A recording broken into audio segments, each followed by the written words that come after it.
stories and more tonight on 60 Minutes.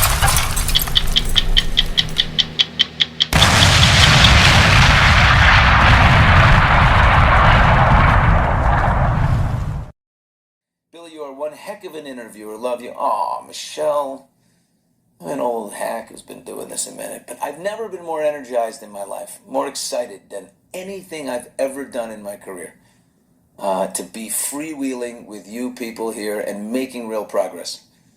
Makes me feel like a lobster, Billy. I'm hot and red. Mildred! Oh my God, I saw the word hot, Mildred. Oh my God. Okay. Wild stuff coming up here in the 60 Minutes front. The war between Scott Pelly and the new executive producer of 60 Minutes who just got hired, and the overall editor-in-chief of CBS News, Bari Weiss. An explosive meeting. There's shrapnel everywhere, and the legendary Scott Pelly's ass has been thrown out the door. We'll get to that. Okay, Scott Pelly versus Bari Weiss. Yeah, Scott Pelly. There he is. There's Scott Pelly. He's got a little bit of the Sean Connery in that his S's are S's in that sort of way, and his jaw sticks out, and he's a very good reporter. I like his reporting. I like his storytelling. I believe him. He's got a seriousness about him that makes you think he did all the research, right? So I don't have to go follow up on him. But boy, he got fired, and I'll tell you who's really sad about it. Donald Trump. Yeah, here's evidence of Donald Trump being really crushed over Trump. If you're listening, just roll the video of Trump removing Scott Pelly from his seat and throwing him into a trash can right there on the set. So it all went down Monday. At 10 a.m., there was a staff meeting at CBS News. Everyone at 60 Minutes, in particular, was called together to meet the new executive producer hired by Bari Weiss, the executive in charge, the editor-in-chief of CBS News. It's Nick Bilton. There he is, Nick Bilton, the new executive producer. He's a tech journalist and a filmmaker.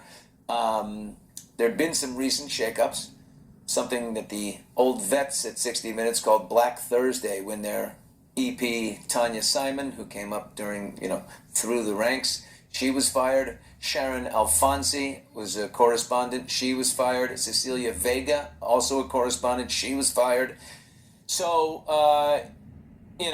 it was a meeting also, not just to meet Nick Bilton, but to steady the ship amongst, the rumblings of the vets like Scott Pelly. So the New York Times, slightly compromised paper when it comes to writing about Bari Weiss, because she left there under major protest that they were forcing everybody to speak in the same narrative, to adopt the same doctrines, which is true. So in an extraordinary exchange, the Times writes, Mr. Pelly, his newscaster's baritone sometimes shaking in anger, told Nick Bilton, the new EP, that he had slender qualifications for the job and questioned the network's commitment to the future of the program, according to, yes, the New York Times.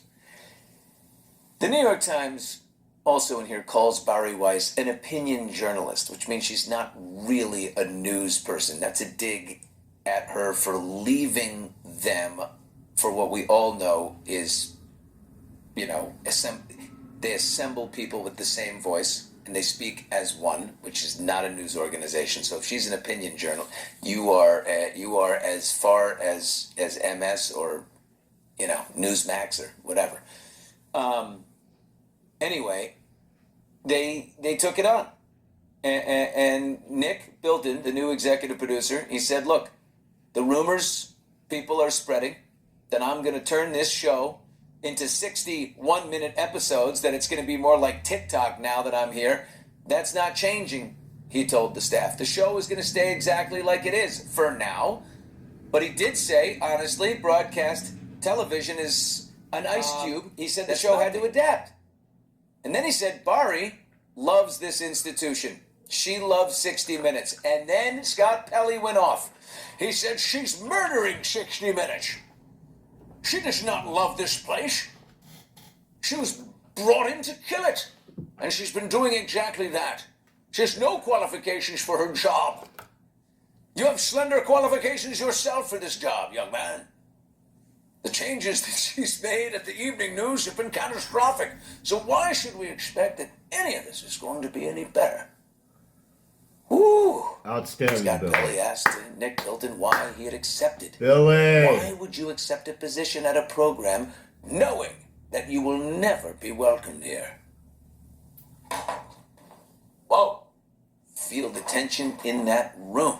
Slender qualifications. A huge moment, a new guy from a sort of modernized journalism world coming into the old bastion. He replies, I have been a journalist for 25 years, Scott. I've sat across from incredibly powerful people like you, and like you have, and none of it intimidates me, okay? So you are not going to intimidate me in front of this group of people. I want that to be clear. Now, oh my God, Barry and Nick, by the way, had reached out to Scott Pelly several times before this staff meeting for a private meeting, which he turned down. Nick says, I just want to thank everyone.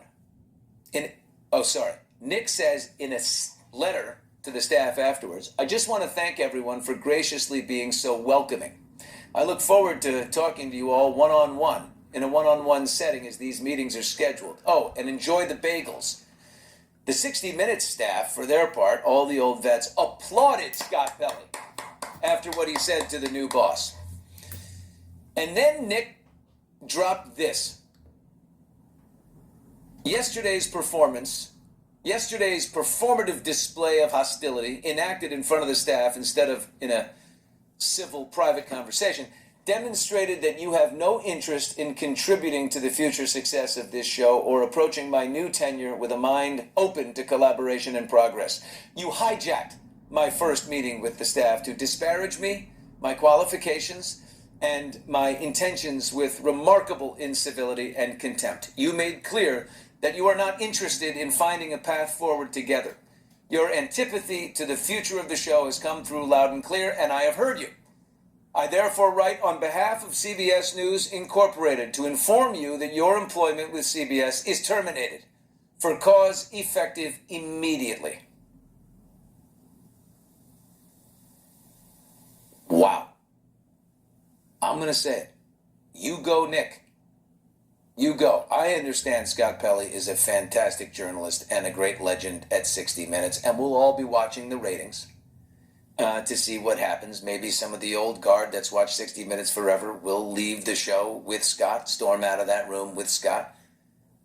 More likely, they'll probably stick around to see, what happens out of curiosity. The ratings will definitely dictate, but remember what happens to 60 Minutes in their digital business. Keep in mind, Jimmy Fallon is third he's last place in the late night ratings. Where he belongs. Television. But his YouTube and his digital footprint is way bigger than everyone else's. So he's number one in that area. I say you go, Nick, man.